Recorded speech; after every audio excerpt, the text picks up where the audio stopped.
Good evening, Omar, and thank you for joining us to the Regional Emergency Operating Center workshop in Bangkok. I was wondering, with respect to your specific position with establishing, developing the Emergency Operating Center, if you have any key takeaways that you can share with us from the first day of the workshop.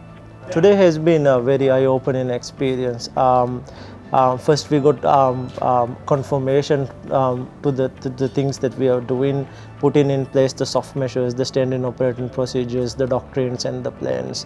And when I was listening to the presentations, there were key things that I've said, "Aha! That we've done that," and I've also got the opportunity to listen and understand what other things that other countries and other partners has done. I'm wondering if you can offer some thoughts on how can the World Bank and other development partners help developing countries as they establish their EOCs and building their emergency preparedness and response capacity in the different countries. One big support that we got from partners like the World Bank and other countries in the region, especially in the Asia region, was that we got to learn from them. So what is their experience? What sort of things worked for them?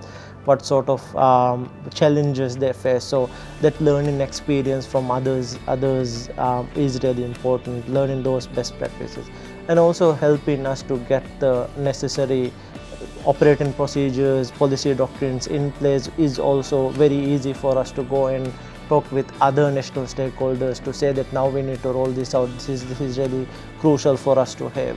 I might, or the Maldives might not have experienced this situation, but I'm sure the other countries would have or might have experienced this. So borrowing again from those simulation exercises and learning from them would be a very big.